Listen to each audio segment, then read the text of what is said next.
All right, y'all. Before we dive in, a quick heads up. This show is raw, real, and definitely not rated PG. We're talking about adult themes, sexual content, and the kind of stuff you probably don't want blasting through your speakers at work or around your kids. So grab some headphones, pour your drink of choice, and get comfy. Oh, and just so we're clear, we are not licensed therapists, counselors, or sex coaches. Sex coaches, Sex coaches. not sex couches. We're just a couple of people sharing our lives experiences and sexy adventures. An ethical non-monogamy. So with that, pull up a chair and enjoy the show. Hello and welcome to Beyond Monogamy. I'm Adam. And I'm Pris. And today we've got a guest who is making huge waves in the world of ethical relationships, both monogamous and non-monogamous. That's right. We're sitting down with Jaime Gama, a psychologist and Gestalt therapist, the creator of Gotitas de Poliamor, and an author whose book, Si te duele, ahí no es, is helping people rethink how they approach love and connection. That's right. Jaime's work has been published. He's led workshops and webinars, and he's built an online community of over 1 million followers across Instagram, TikTok, and YouTube, making complex ideas about relationships accessible, funny, and deeply practical. We're excited to dive into everything from breaking down romantic myths to handling jealousy to what it really takes to build relationships rooted in clarity, honesty, and compassion. Nice. So Jaime Gama, please welcome to Beyond Monogamy. Thanks for Hi, being thank you so much for having me. I'm very excited. Yeah.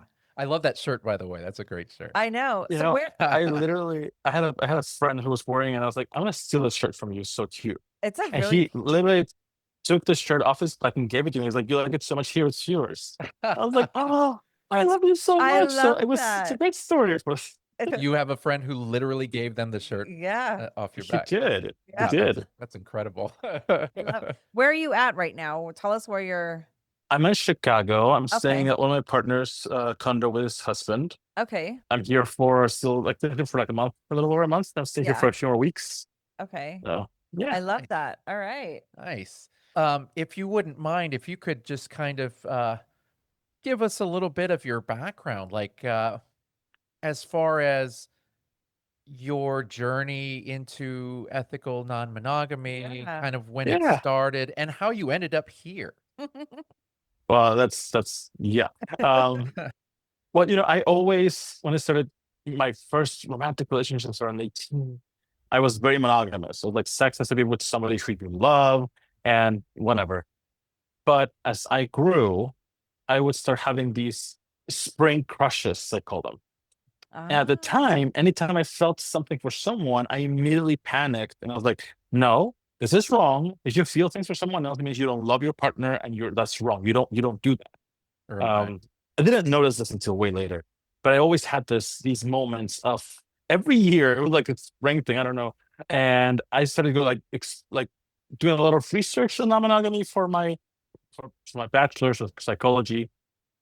And eventually I started dating someone who, well, I tried open relationships a little bit, but it was, I don't know. And I met someone who said, I'm polyamorous. And like, I don't know what that is, and I don't care because it sounds horrible and it's like a devil. So I'm not doing that. And I said, if you want to be with me, you want to be monogamous, we might open the relationship down the road a little bit, but that's all I can offer. And he was like, that's fine. I can totally be monogamous with you. I'm like, okay, let's do it. And we were monogamous for like a year and a half. And then a year and a half into it, we started exploring like monogam mesh. Like we would open it we would have sex with people together, only together. And it was Okay. great. We had a great time. It was Yeah. beautiful how we grew together. And it took like 6 years, a little over 6 years, until we met the first person who would get us into this whole mess. And I was very much like, I didn't know better. Like I judged myself. I was like, nobody can fall in love. If we fall in love, this is over. I told him, Oh my the goodness. third guy. And of course, who fell in love first? But I didn't know. So one day I wake up and I'm talking to my partner at the time. And he's like, you do know you're in love with him, right? I'm like, no, I'm not. I don't do that. And I was like, oh, wait, I am in love with him. I don't know what to do with this. And at the time, I was doing my master's. I started my master's on psychotherapy. And I was like, I need a project, so I'll just talk about polyamory. Why not? Uh, And I That's started pretty learning about smart. that. Well, I needed it. And then when I started looking into it, I joined this Facebook group in Spanish for Mexico, which I will never reveal that name of that group, hopefully, maybe. That's okay. And it's just, I always want to. And I said, I'm feeling very jealous. I'm starting out. I don't know what to do. And I had this whole thread of people saying that I don't know, they insulted me. They said that I was being controlling and toxic and codependent. And I'm like, oh, I guess they're right because they know and I don't. Mm-hmm. Until eventually I got to the podcast Multiamory. I don't know if you know them. They're incredible. yes. Do. And they have a Patreon community. And I joined them. And it was so compassionate and beautiful and wonderful. And I was like, I am not a monster. It's okay to have feelings. And I thought, I need this content in Spanish just for me. Like if Yeah. there's another me anywhere that needs this. So I started like sharing information on Instagram until the pandemic. Mm-hmm. And then my manager, because my partner at the time, he said, why don't you share what you think? And I was like, nobody cares what I think. They want to know about authors and people who have experience and things. He's like, give it a shot. And here we are. And there you are. Yeah. The rest I mean, was his. you hit a few nails on the head. It's hard for when we're Latinos, and it's Yeah. not something that is very present within the Latino community, or it's not Yeah. spoken of, right? But if you have a Sancho over Sancho, that's just different, right? Yeah, and Okay. that's something that we ran into a lot We when did. when we opened up and we became poly. Yeah. I remember because we're from South Texas initially when we became poly, and I remember being out there and being on the apps and having women tell me, I would rather you cheat than have it out in the open. Yeah. Wow. And I didn't hear that from one, but two, but it was about 3 or 4 different women that told me Wow. that. And I thought, I am in the wrong town. Like, this is not, it's like my wife is saying it's okay, and you guys are telling me I got to hide it. That's not cool. Wow. Yeah. Yeah. I was like, oh, well, that's crazy. That's playing with life right there, because as a Latina, I'm going to stab you if you cheat on me. But then I'll let you go have sex with whomever, but I want to know who it is. Isn't that nice? Yeah. But Yes. that's really where we struggled. Yeah, Was it was. we wanted to find A community, others, a group. yeah, that we can really, we can all kind of understand each other, and several of us come from the same background, that sort of thing. It's just easier to understand and get along. Mhm. That's very true. Yeah. And so Yeah. we looked for that when we were poly. We looked for that kind of community, and being so close to the border, we figured we could find, and we didn't. We did not. We absolutely did not, because it seemed like the pushback was, obviously our people are very rooted in the religion, in the Catholic Yeah. religion most times, Yeah. and that really just kind of, I think, cheating is more acceptable. It Yeah. is. You Yeah. can That's go what to we know. church and you Yeah. can confess those sins, and it's okay. And then do it again on Monday. That's right. We have a weekly one, so you can just renew your That's sin right. there. That's right. But that was the pushback that we had Yeah. always found. And so with your situation, I would assume you found the same kind of pushback. I did. Actually, my master's research, the point of my thesis was to find out what helped gay men who identified as polyamorous figure it out. And I thought it would be like deconstructing masculinity or finding out communication. But it turned out it was community. Like finding community was the moment they actually felt free and to explore. And it was the same case for me.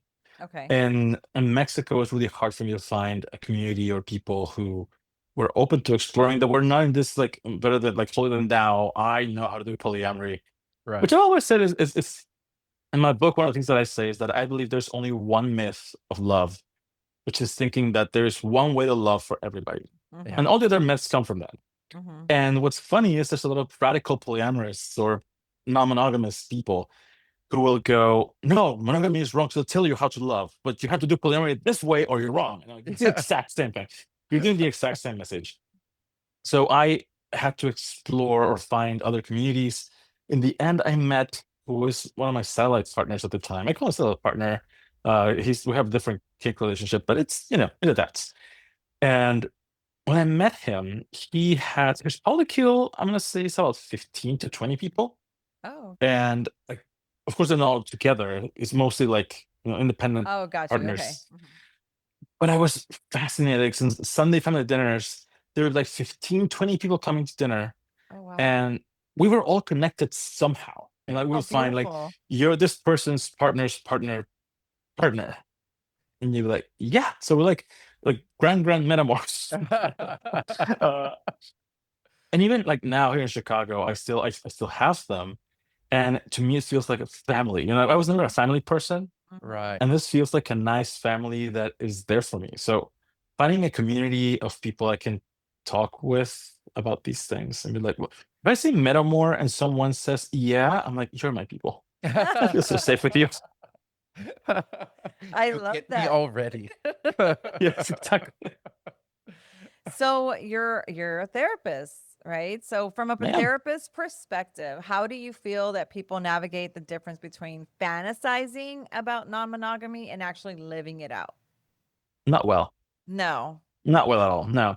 The thing, and I blame the media, of course. I don't blame the media. That a lot of people, what we see in media is that polyamory is a throuple, like a triad. Correct. Right. Yeah. And that is the most complicated configuration of polyamory. I always say people think it's like a monogamy plus one when Mhm. it's 10 relationships you have to take care of. It's not just 3 people, it's how each person relates to each other and how each person relates to the other 2 as a couple.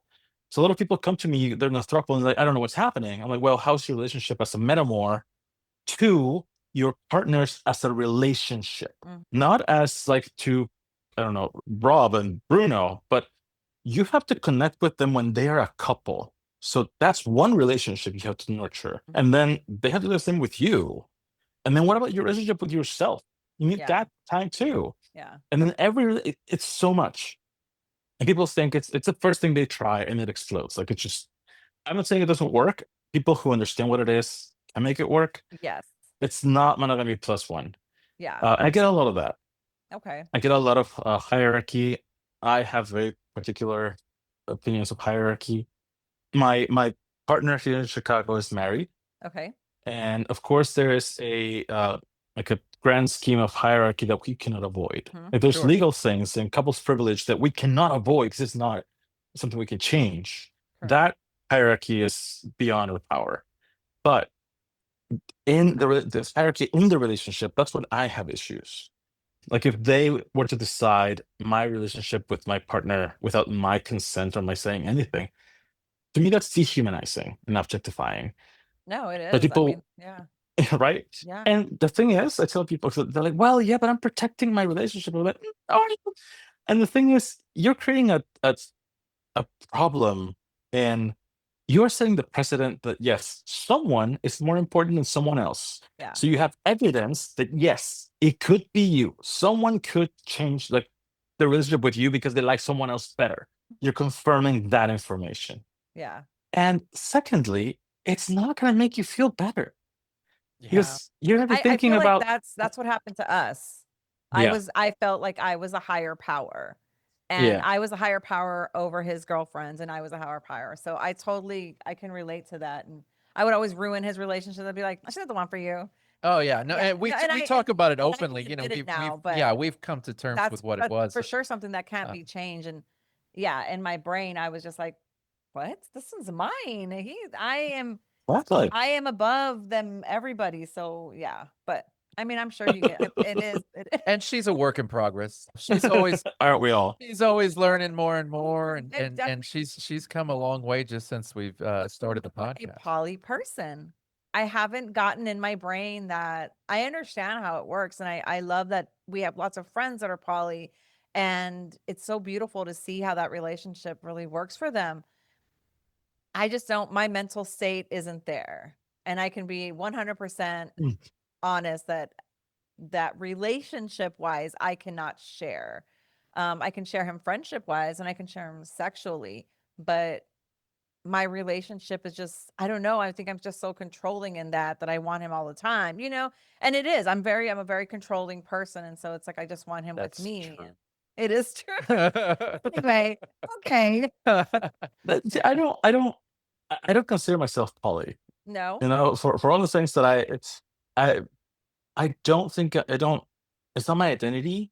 Okay. I feel more like I'm non-monogamous. Okay. Sure. It's like when you talk about people like straight men who have sex with men, and it's like their identity is not being gay. Like being gay is more than just touching someone else's genitals. Like it's an identity, it's a community, it's history. And Yeah. for me, polyamory is not an identity, but non-monogamy is.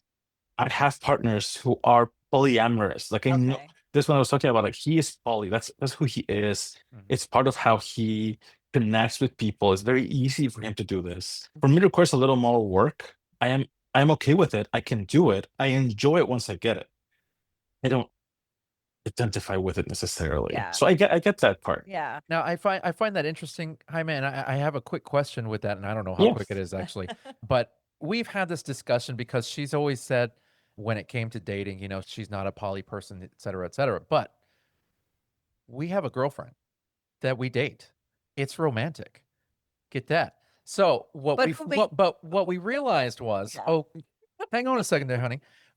What we realized was that it was labels. Okay. Yeah. And so that's where we started talking about how, okay, we don't need labels. We are non-monogamous, and that is what it is. And we don't have to call it anything else. I mean, I can write it down in my journal however I need to. Yeah. But I mean, realistically, what it comes down to is some people really embrace the labels and some people really push it away. Yeah. Now, as far as not only from somebody who's living the life, but also from a therapist standpoint, how do you feel about labels in this? I love labels. Yeah. I love labels. I'm very autistic. If I could label the world, I would. It just being clear, it's so happy. But I think the issue is I love it. how we confuse molds with labels all the time, Sure. and that's a big issue. Okay. I was dating my manager actually today, who was a partner at the time. When we started dating, I said I would like to be your boyfriend. He said I don't like boyfriend, like the word boy. I don't like that word. And I said okay, so I don't know what to do now. And I said, well, what do you offer? Like, what are you comfortable with? And he said, well, I want to share my life with you. I want to have sex with you, but I also want to be friends. And I want to love you and have my family. And I'm like, that's a boyfriend to me. But it's okay if you don't want that label. But I need a label. I need to know what to call you and what to call me and what to call us. Yes. And at the time, he's vegan, so he had made me a vegan hamburger. Okay. And my other partner said it was a fake burger. So he spelled it wrong. It was like a bad hamburger. Not bad. It was like a fake burger. It was really good. So I said, what if you are my hamburgueso, which is like a burger in Spanish? And he's like, yeah, we can be hamburguesitos. Oh, let's do that. So we were not boyfriends. We were hamburguesitos. Hamburguesitos, yes. Of course, I said, however, like to the outside world, we will probably say boyfriends because it saves us a lot of work. Explain mostly. Yeah. But here's the thing. Boyfriend can be a mold in that if there is a preset list of characteristics for a boyfriend, and I have to make sure my relationship fits that and cut parts of that relationship and our identity to fit that, that's a mold. A label is like a buffet. You get to a buffet, you see the shrimp, and you're like, oh, well, this is shrimp. And you have you label what's in it. Like there's garlic and there's lime and whatever. If they change the dish and they bring out chicken and you're stubborn and you're like, no. This says shrimp. You take a mold of shrimp and you cut shrimp and it's not going to work. You take the label and you rewrite it. So labels help us understand what we're doing and what we want and what we're looking for. We have to understand that we write the labels and we can rewrite the labels. If we find a mold that was preset, that might not be great for some people. For some things are. For example, you're saying I'm a therapist. That's a label that helps you know what I do in general, right? Mm-hmm. If it's like, oh, but you're a, it's a terrible example. Like I said, I can't think of a mold for that, but you get the point. Even in gender, like you're saying, you're a woman as a label, you have to look this way. Right. But Right. as a label, it's a mold. Yes, as a label, you can make it whatever you want. Yeah. Polyamory is the same. I don't feel poly. It doesn't fit me. It's like a sweater. It feels like it's too big. And that's what I Yeah. say. I'm like, I know I'm the one who eventually called her a girlfriend, but I was like, it's just, we're not poly though. We're this is not a throuple. This is just it's just who she is and what we do, and then it is what it is. But yeah, I like the little labels. It's helpful sometimes. You I can just- come up with a new label for yourself. I adapt with whatever she There you says. go. He's just happy. We talk about it, and I'm like, okay, whatever you want, honey. That's At this point, everything you're saying is like, Adam, you're gonna think that the person I just like got you guys like this episode. I'm gonna agree with everything you're saying to convince him. So, but it's not true. Oh, it's on the book. It's all written. I've said this before. How do you help couples who feel guilty for wanting novelty or kink outside their partnership? It's very sweet. It's Yeah. heartbreaking. Yeah. I had to go through that at some point, and one of the things that I found was my sex drive has always been lower than my partner's, Mhm. and I've also felt guilty that I can't give them what they need, and I feel guilty that I'm jealous that they want to do it with someone else. So it's like I'm guilty anyway. Yeah. Um, So a big part of it is understanding one, rejection is healthy, rejection is good, and rejecting something off you doesn't mean I'm rejecting you. I was talking to one of my partners about this the other day because he was, I don't know, he asked, but what if we're at the beach with your other partner Mm-hmm. and you say, and I tell you, I want to do this with you, and you say, I don't want to do it right now, or I don't want to do this with you, and then you go with your partner and you do it with him. Why would you do that? I'm like, Yeah. well, I have the worst answer. You're not gonna like this answer, but the answer is because I wanted to do it with him and not with you, and that doesn't mean you're less or I don't love you. My love for you doesn't depend on me choosing you 100% of the time. And hearing that is awful, and it's shocking. It is. I mean, I guess it's the way it's put. And as adults, I guess you can. So, like, what he and I do is we do that where we're like, okay, I'm going to tell you something that's going to be really uncomfortable. And it's always for me because I get uncomfortable about everything, but I want him to tell me everything. And so yeah. I totally get it. No, I don't. I think I would be so crushed. Like, Well, but the thing is, the more you build on this, yeah. and it shouldn't hurt. Like my whole thing is, if it hurts, that's not it. Growth Oh, I like never that. happens through pain. It does not. Growth creates trauma. I'm sorry, pain creates trauma. Pain creates suffering. Pain creates bad experiences. Growth happens being uncomfortable, in discomfort, in novelty. If I know that I'm doing something new and I'm uncomfortable, there's a chance I might like it, might dislike it, and I might just get used to it and feel comfortable and I can push more. If it's hurting, it's like in sex. If you're doing something in sex and it hurts, you don't go, do it harder so it stops hurt. You don't do that. You need to stop, lube it up, change positions, accept you don't want that thing to go in there, and and just move on. Yeah. In this case, it's the same. Like if this is painful, you need to stop, pause, and then see what needs some lube. In this situation, for example, if I'm not ready to accept that my partner can choose to do something with someone else because they want to do it with them and not with me, maybe first I need to figure that out with my partner, create a sense of security and safety that I don't need you to do everything with me to feel safe. And that's where couples get stuck a lot because they'll try to make the jump without knowing what makes them feel safe in the relationship. That makes sense. Yeah, that's where we went wrong. Are you recording? You're recording. We all right? Yeah. Okay. Yeah, no. That makes a lot of sense. Yeah, no, I mean, so you had mentioned to us kind of how you had gotten into it. It was very similar for us in that we were we were in the lifestyle, and somebody had actually told us, it was this couple friend of ours, and they had said, well, we're polyamorous. And I said, well, what's that? tell me everything. I got to know. Right That's away. right. And Save so yourself. they gave me the beautiful trailer of it, which is, oh, well, we get to date others Oof. outside of the marriage. And that's the way it was explained Polyamory to is a pyramid scheme. yeah. Polyamory is a pyramid scheme. Thank That's just you. that's fraud.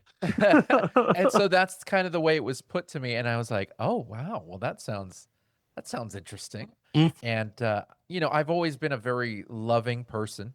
I love my friends, before we even considered this sort of thing. I was like, I love my friends. Like I have love for everybody. And I don't know, it just makes sense, because this is the way I was when I was in high school. This is like that kind of thinking is something's wrong with me because I'm in a relationship and I'm looking at The others and screen I'm crushes, lusting after others, those. yeah. and I felt horrible about it, Mhm.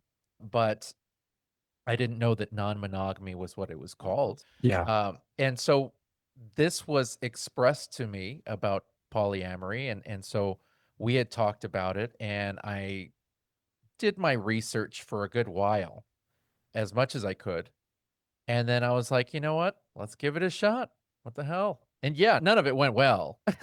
Oh no, that's Yeah. normal. But for obvious reasons, I mean, like I don't Yeah. ever equate it to be a failure because Yeah. we learned so much from it. Yes, we did grow Yeah. from it. So that's we the we good grew a thing. lot from it, and we're still growing every day, even as it sits now. Because when we stopped being poly, we just settled on the lifestyle, and then as the lifestyle went on, we were able to get more and more comfortable with doing separate things and getting Yeah. more comfortable with I have a friends with benefits that I see or whatever, and now we're here, so every day Yeah. is kind of a growth period. Yeah. But, as I'm getting into that, we have teetered tottered the swinging polyamory line. And in our Yeah. community, we see that often. We're seeing it more now. Yeah. Yeah. Do you see swinging and polyamory as part of the same relational ethics conversation, or do they kind of require the different tools for consent and communication? Like, are they aligned? Are they relatively different? It feels like when you talk about autistic people and kinksters and polyamorous people and non-monogamy, it's just like there's no Venn diagram. It's just a big circle. Like people just label each other differently sometimes. I know that swinging started off being very sexist. Like it was very much like I'm lending you my wife so you can lend me yours. Right. But this is the very beginning of the whole movement, right? Like from what I understand now, it's become more like a not as hierarchical, not as gender focused. So again, to me, that's the beauty of labels. If you want to call it swingers and that works for you, go for it. If you want to call it polyamorous and that works for you, let's do it. Just sit down and talk to the person in front of you and say, hey, I think this is what I'm talking about. I have so many people come to me and be like, I want to open our relationship. I'm like, okay, I'm going to ask you to write down like separately what that means. I want them to be like, well, I want to have a boyfriend. And they're like, I want to have hookups. I'm like, they're not the same thing. So you need to talk to each other. The thing about swinging, from what like, there's more of a community. Like there's no community for like open relationships per se. Right. So, and polyamory is a different community. Right. So I think it's more about how you relate to each other.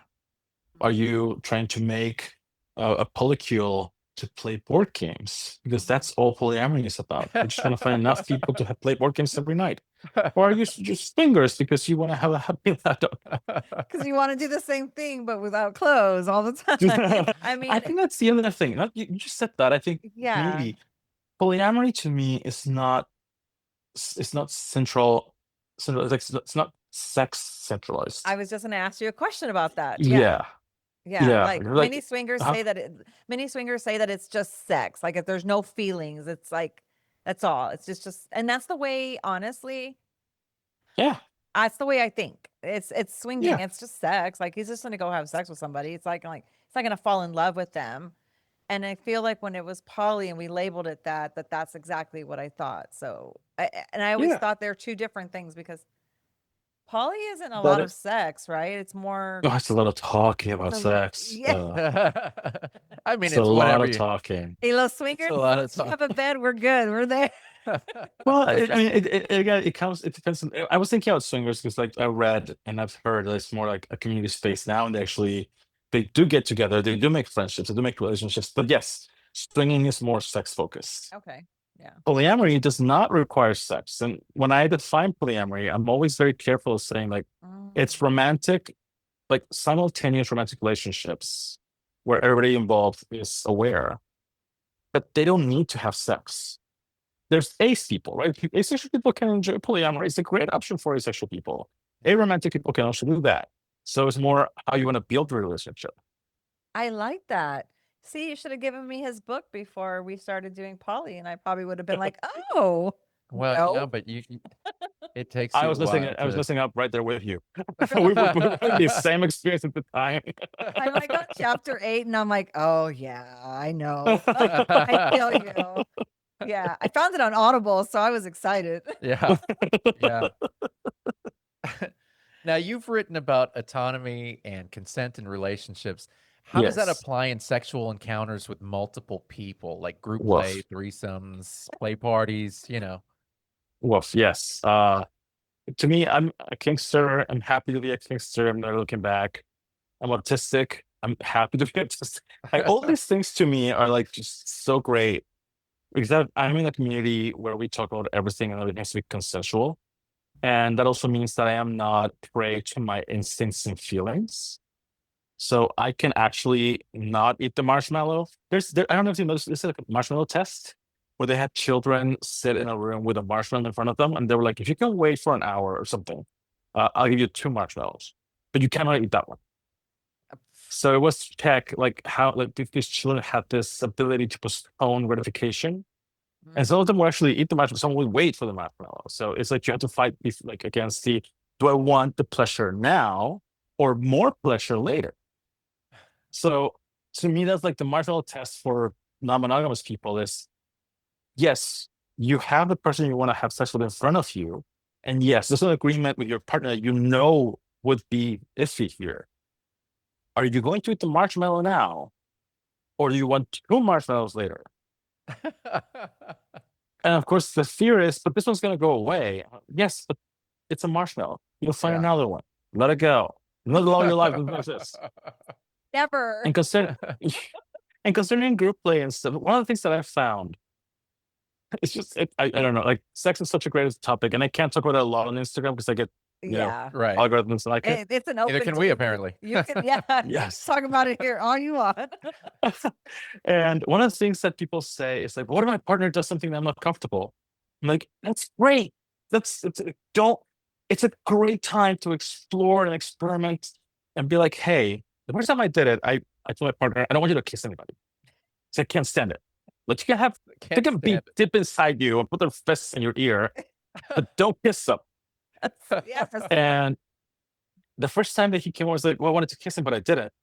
To me, it was one, I have evidence that you actually care about this agreement and you want to meet it and you care about me. 2, when he said, but I really want to, I also had this experience of we are in a safe space for you to express your needs and to have a conversation about them.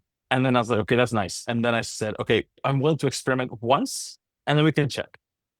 Again, another experience where this is a great like safety building exercise. And then he went over, he kissed someone and he came back to check how I felt.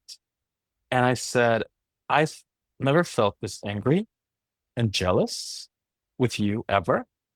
I need you to go do it again. It's amazing.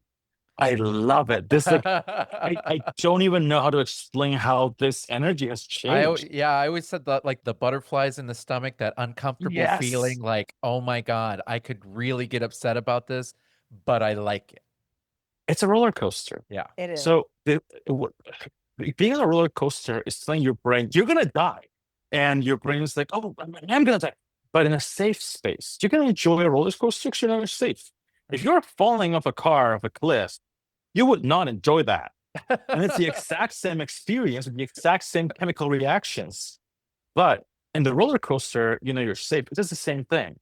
if I'm seeing my partner being someone else, but I feel safe, I feel important, I feel chosen, I feel like I have agency in the whole thing, and I can take care of myself. I can enjoy the moment and then say, you know what, this wasn't for me, but our connection is not broken. Yeah. It's hard for me, but yes. It's really it takes time. It takes Yeah. time. Yeah. And yeah, it's yeah, trial and error. It is I much don't different. know. I mean, I am getting a little better, so Oh yeah, no, she's come there you an go. amazingly long way. Like she's done great, Yeah. Well, and good for you. she's always said that I've been 6 steps ahead of her in all of this. Because I've never really, I don't get jealous. I've never really Oh, and if somebody makes me laugh, forget it. forget it. Yeah, no, But if she's got to he's stay away. jealous, and that makes me mad because I'm like, I want you. I feel like jealousy sometimes is very hot. It's like, oh yeah, you don't want to lose me, right? I'm always jealous about. I mean, obviously, I don't want to lose just you, but my children. So it's like, I mean, I want you to enjoy yeah, I'm getting there. happiness. I'm getting there You know, at some point. I love it. I love it. Being married is so fun because we have lots of labels too. Yes, of course. Labels are great. But Yeah. my labels are they're a lot of 4-letter words. Yes. Yes. Let's see here. Which one? Let's do that one. Okay. Yeah. Okay. Yeah. You want to Alright. go ahead? I do. Okay. Help us. So, do you think jealousy and arousal can actually exist side by side, like being turned on by your partner's pleasure, but also feeling threatened by it? So, like we just Of went course. over something like that. So, Of course, it's a roller coaster horror movie. It's understanding that jealousy is a feeling like anger, like yeah, happiness, like sadness, and all emotions have a function. The issue is when we mislabel them and we say, no, they are toxic, they are mean, they are bad. And the only way we understand jealousy is like when people say, I'm not jealous, I always feel like they're saying, I don't feel what I'm supposed to feel when I'm jealous. there you go. And Yeah. it's more because you have felt insecure at some point. You have felt afraid at some point. So that there's feelings you've had, they just don't look like jealousy because you don't label them jealousy. Yeah. Jealousy is either fear, sadness, or anger Mm. behind an idea of this is not a safe space for me to communicate it, and it's a threat to my relationship. That's jealousy. So basically, what it's telling you is I need safety. But if I don't know how to express it, it's going to yell at me and be a problem. Yeah. Now, arousal is energy, right? It's aggression. It means it's like attack movement. So anger and jealousy can be very close together, especially when there's no safe space for me to communicate it. Mm. But if I do, then I connect with happiness, which has energy, with affection, which is connection. And then instead of fear, security. I feel safe, I feel secure. And then this jealousy becomes this desire for the other person that is like, yes, I belong with that person, not to that person, with that person. And I'm enjoying this moment. I like that. That was well put. Jaime, I could listen to you talk You all day. broke Like it that was really I was zoned out. I was like, wait, where are we now? That was really good. Yeah, that's But getting into it, we've been talking for a little bit now, and I'm curious. I have not heard you refer to the word compersion yet. I know that compersion, I think it has its roots in polyamory. It does. It comes from And- polyamory. And now we're starting to see it more in the lifestyle as well. And I've heard it in different aspects. What is compersion, and what kind of tools could you give to a client, I guess, that goes from jealousy to compersion? Compression is the rainbow. The more you chase it, the more it's going to go farther from you. You're Oh. never going to get it. You're never going to catch it. Compression, people can think of compression as the opposite of jealousy. It is not. Compression is when I enjoy seeing my partner having a romantic moment with another partner, not sexual, romantic. Like when I see them sharing a loving moment of romance and I feel joy, that's compression. First time I felt that, I was with this first person we had and my partner at the time. I saw them like they were holding each other and they were looking at each other. And there was so much love. They were so happy. And I was like, I love those two men, and they're so happy, and they're making each other so happy. Yeah. And I felt this like energy in my body and like this warmth in my heart, and it's so great. And then at the same time, I was like, but they're not happy when you're me. Yeah. They're not looking at me. And that's the other thing. Jealousy and compersion can coexist because they're more than you can have more than one feeling. Look, watch Inside Out. I don't use that word a lot because people use it as a weapon.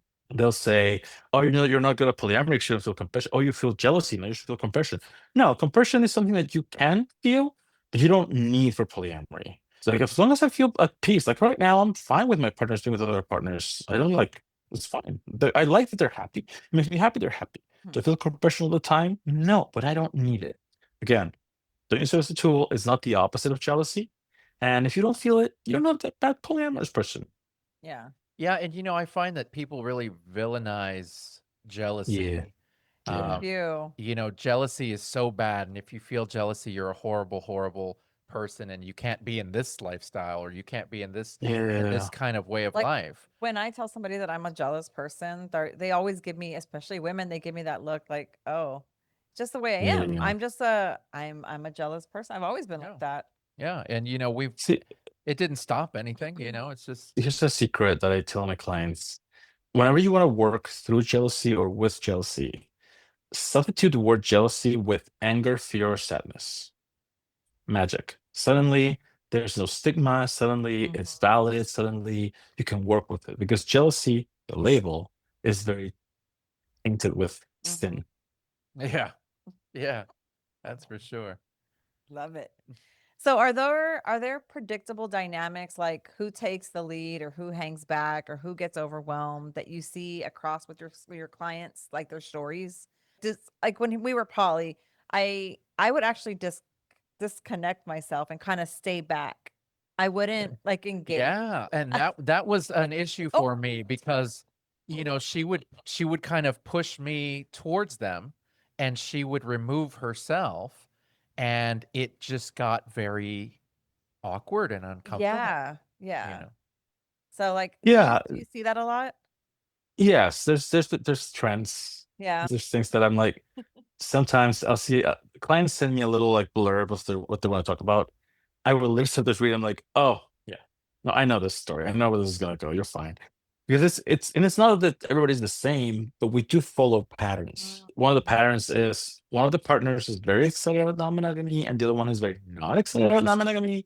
Yeah. And the one who's very excited is like, this is so easy. I'll do anything, whatever you want, but do it now. And the other one will be like, but I don't really want to do it, but I'll do it for you. But I'll resent you the entire time. And I will Yeah. put like stops and I'll make it difficult and I'll do obstacles. And then I'll make you feel guilty, but then I feel guilty making you feel guilty. And the other one will feel guilty about being happy. So they'll try to force the other person to also be like open. So like, I met someone, you have to meet someone too. And they'll be Yes. like, I'm not interested. No. You have to do Jaime. it too. Otherwise, I feel guilty. You just read my biography. You. Yeah, that was our whole life right there. Yeah, I think you no. were sitting in our bedroom the entire time. Yeah, that's scenario A. There's like a whole alphabet of patterns. Like, see? That was incredible. I was like, "Holy crap! Are we talking to a psychic over here?" That was amazing. That was good stuff. It's actually, yeah, I'm psychic. That's what it is. I was like, That's- wow. That's that profiling. You got me on that one. Now, I have an interesting question here for you. How do cultural pressures around performance in bed affect people entering in the lifestyle, especially men? I'll tell you how it affected me or how it affects me. I'm a Latino man. Yes, There you you go. are. And I feel like Yes, that's I very am. machismo-ness, but No, it is. It's a so again, I've always felt like my sex drive is lower than my partner's, and I feel I'm a disappointment. Like I'm not enough. I'm not good enough, and I have to have more sex. I want to have one more sex, and because I can't do it, then I feel like, well, then they should be able to be with other people because clearly someone else. But that also reinforces the idea that yes, I am a failure, and they may find someone who's not a failure and then be with them, which sucks. And also, that means that if my partner suggests they want to meet someone else, the only possible reason is I am a failure. So Right. it's always going to be, I'm going to lose. This also comes from the idea that the only difference between friends and lovers is sex. When my relationship is based around the idea of sex, that's going to be the only pillar that matters, the only thing that's holding my relationship up. And anything that touches it is going to be a big threat. So when people go from monogamy to non-monogamy, it's like, yes, but do you know what else makes your boyfriend your boyfriend or your girlfriend your girlfriend? Because if this is the only thing, you're gonna lose it. Culturally, of course, as men and Latino culture, at least, we have to be the provider. We have to be strong. We have to be lusty. We have to be horny all the time. You have to have like be last a Yeah. very long time. And sometimes you don't want to. So it's like since Yeah. I go about 8, I don't know. It takes time. It takes a while. I have one of my partners. We had a radar, which is a tool to like a monthly check-in. This was many years ago, and he said, "I need more sex with you." I said, "Yes, of course. No, totally." So at the time, we were having sex like once a week, more or less. And for the next month, we had sex twice a week. And then the end of the month came, we're doing a chicken, and he's like, "So you agreed to this and it didn't happen. What's wrong?" I said, "No, it did happen. We had sex twice a week." He said, "That's nothing." I'm like, "That's literally 100% more than I was giving you. So what do you want?" That is I so said, true. "Well, I would like to do it every day." I was that is not gonna happen. Like that is absolutely not gonna happen. But I also realized that I am not used, or I wasn't used or taught to talk about sex. So then I said, wait, what is sex to you? Because like penetration, I cannot do every day. There's no way. Like it's just no. Yeah. And having like rough sex, it's gotta be like an hour and a half every day. I want to watch movies. I want to like lay down, play I don't want to games. just, I yeah. want to do other You things. want to play board games? Yes. Exactly, play board games. The whole point of polyamory, I'm not even doing it. I was like, well, no, like oral or kissing or making out. Like, yes to all that. The thing is that sometimes I feel like if I kiss you, you expect me to go further and I don't want to. And I was like, oh, we can talk about this. So having these little moments, these few moments of this is what I want to give you and can give you, but again, rejection. I will reject you if you want more in that moment, or we could talk about it. So learning to work with this cultural pressure also means I have learned to accept rejection from you and reject you. Wow. So that's the men aspect. Let's talk about the women. How do you help them like reclaim their sexual autonomy and these, without being guilty or feeling guilty or shame? Does it Well, kind of work the same, do you think? how canceled do you want to get me? I'm not a woman. I can talk about sex. I can tell you my perspective from where I work with clients. Okay. Like, big disclaimer. I You am are not not a speaking for woman. women. Yes. I'm not speaking for women, or for all women, or for any women. Just your clients, like how Exactly. I'm there you sharing go. from my experience with my clients. Mostly is being able to connect with pleasure and agency. Like women culturally are taught to not want sex. This is bloody and it's wrong. Or if they do want sex, they have to be very receptive. Like, what does the other person want? Or it's like there's a lot of layers of guilt and prejudice that we have to go through in order to get to you can enjoy your body and you can enjoy your life and you don't need to have sex. It's the same thing. You don't need to Yeah. have sex with your partner to validate your relationship. Okay. It's okay. But now I have something to add to that. Do you Yeah. have a lot of Latina clients? Yeah, I mostly see Latinos? yeah. Okay, so we were raised, I am bisexual, but I didn't come out until I was much older. Long story, but I was raised to be very submissive to my man.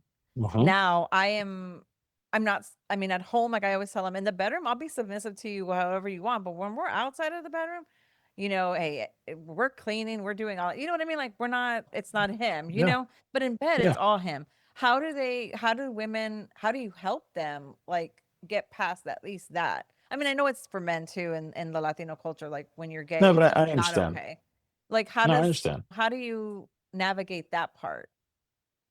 Like with your Well, clients? if talking about sex, Mhm. I have found that issues with sex are very rarely about sex. Mm. It's Yeah. more like it's like a symptom of the relationship. Because are you forcing it? Like what you're saying right now, like if I'm submissive to you in the bedroom, but I am dominant to you outside. Okay, what is what's this frontier? What's happening? That's If the context is not working. yeah, And do you both enjoy this? And if you both enjoy it, go for it. yeah. If you don't, how are we going to balance this? Like I have a very dominant personality in most of my life. And when I'm like in sexual context or kink contexts, I'm like, I don't want to be a dom. I just want someone to give me orders and tell me what to do, and I'll be good. We hear that all And the it's time. hard. Yeah. Yeah. But it's hard because I don't, it's a pattern that I have to fight against. Like my immediate thing is like I was talking to my Chicago, my partner in Chicago. We were doing something. And I'm like, no, I'll do it. And he's like, you said you want me to take care of you. I was like, okay. It's the hardest thing I've ever done. Oh yeah. Like, Yeah. shut up, sit down, and let someone else make your sandwich and cut it into little triangles because I want triangles in my sandwich. I was like, oh, it's wonderful. But then, like, how do I pay you back with my soul because you did something for me and I don't deserve it? So there's like a lot of layers to that. I would say, concerning your question, sex usually is a symptom of the relationship. Mm. And the power exchange thing, it's definitely a cultural issue. Yeah, Right. And if he for doesn't sure. complain, I feel like it's all good. I complain all the time, but she doesn't listen. He doesn't. He doesn't As she complain. twists his arm, That's right. you can't see this, but That's right. I'm blinking in Morse code. yes, help me, please. Now, you've built your brand around mixing humor and deep wisdom. Oh, How important is humor when sex gets awkward? oh, I hate it. No, I'm kidding. I love it. I think it's been hard for me because it's very vulnerable. Mhm. Vulnerability and humor to me are very difficult to have coexist. So I'm again, very artistic, very literal. So jokes can take a very dark turn for me. Ah. But it's also important to make it light and realize that it's not the end of the world. So when you say that I do my content with humor, I love that because I have a lot of dad jokes that I think only I laugh at. And I love that.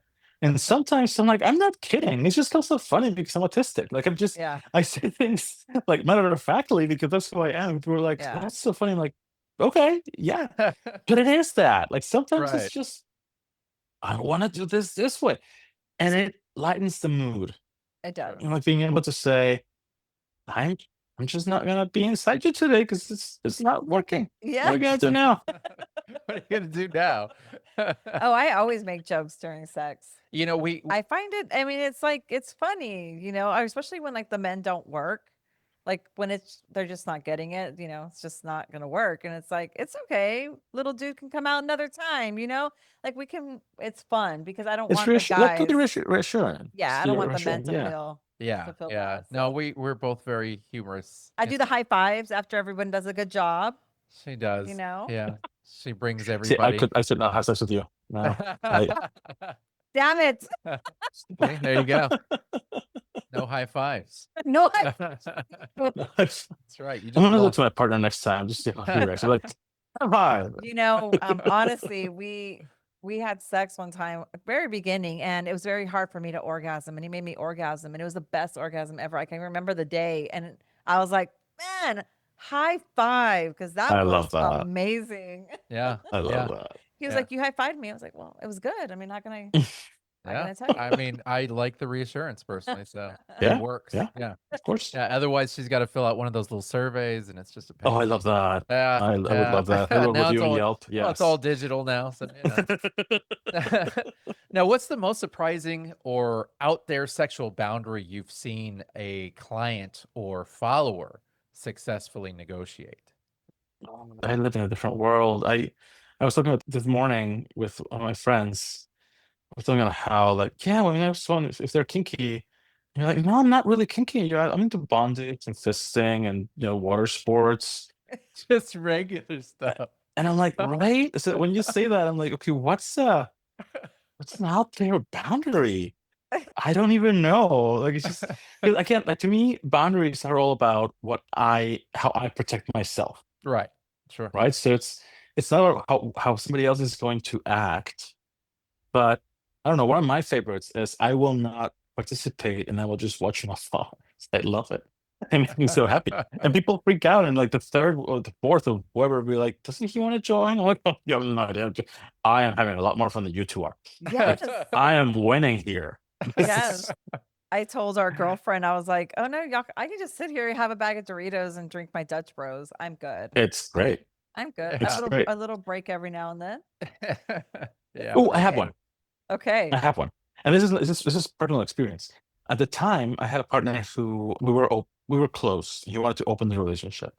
And he said that he never used condoms with anybody ever. And he wanted me to know that before we opened the relationship. And I said, oh, I'm not comfortable with that. Let's talk about it. And he said, of course. There was very little so-called, like a yes, no answer. And then he said, how about this? I will use condoms with you.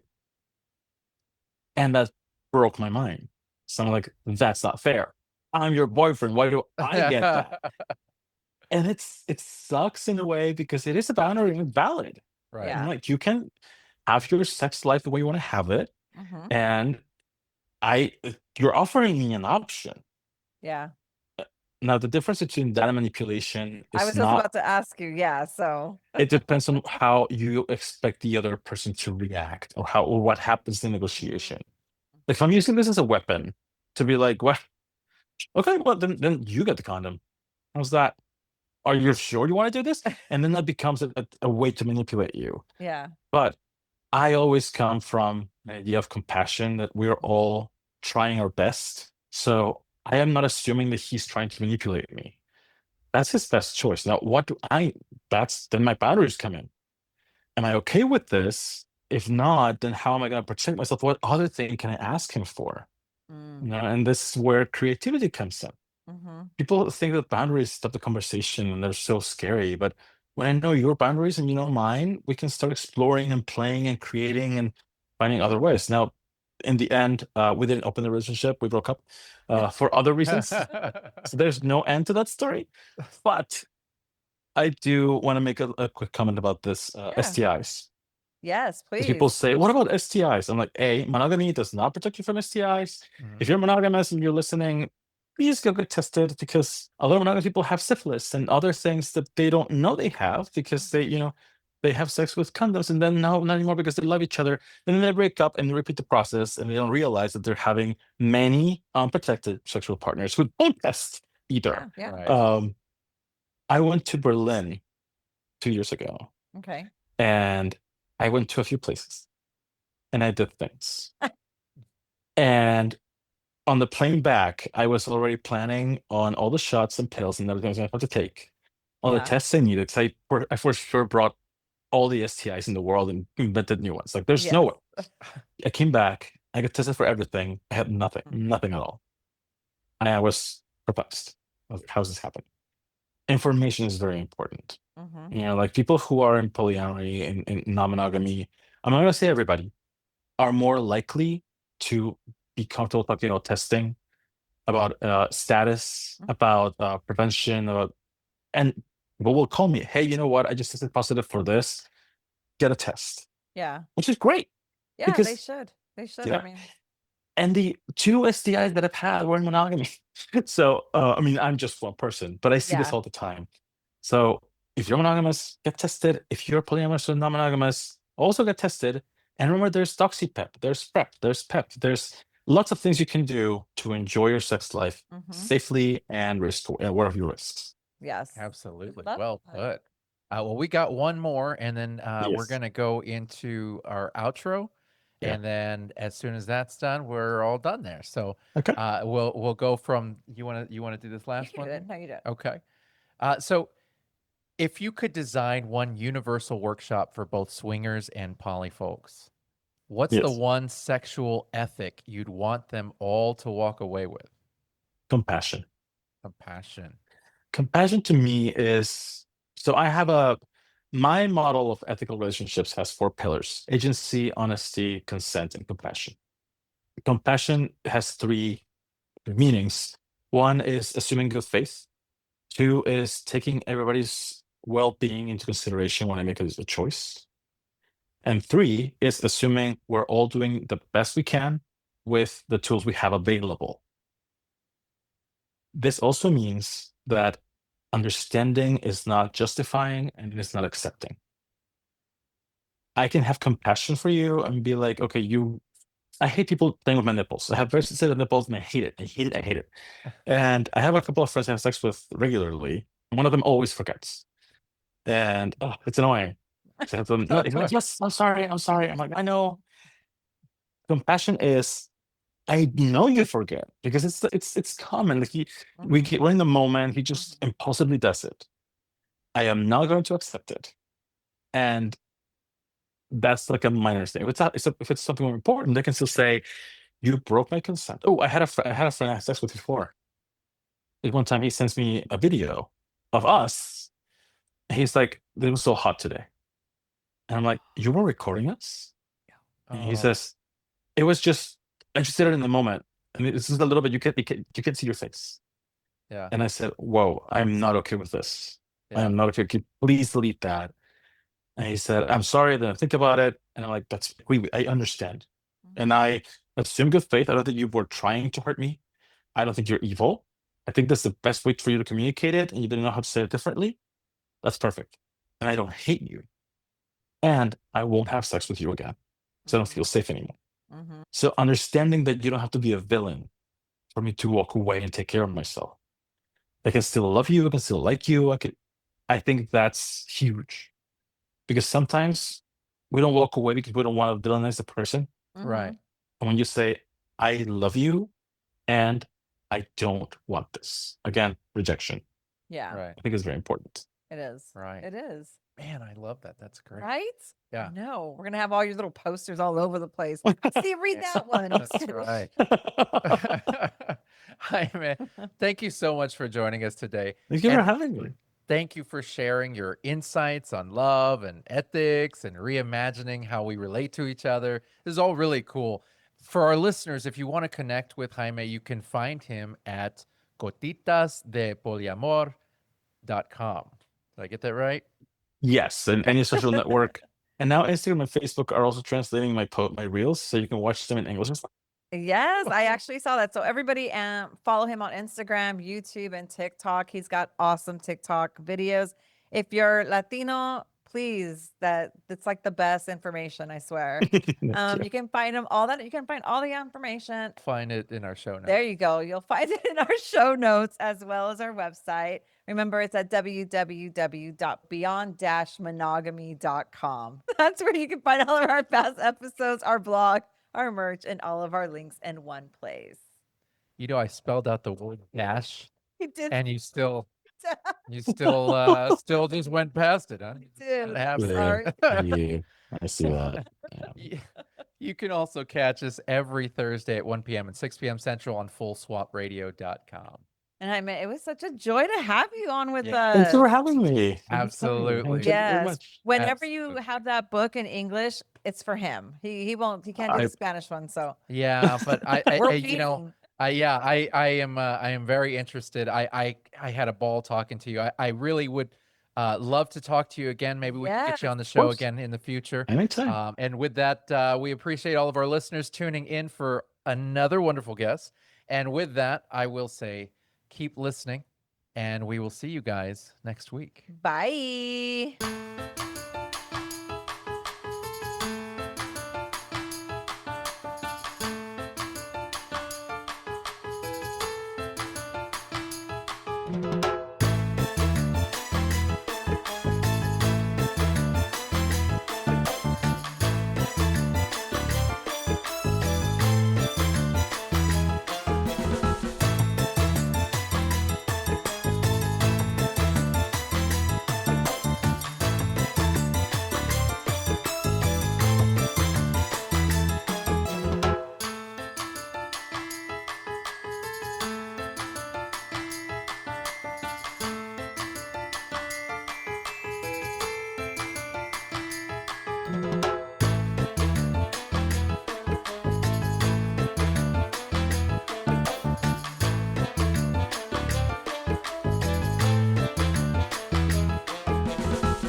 Bye.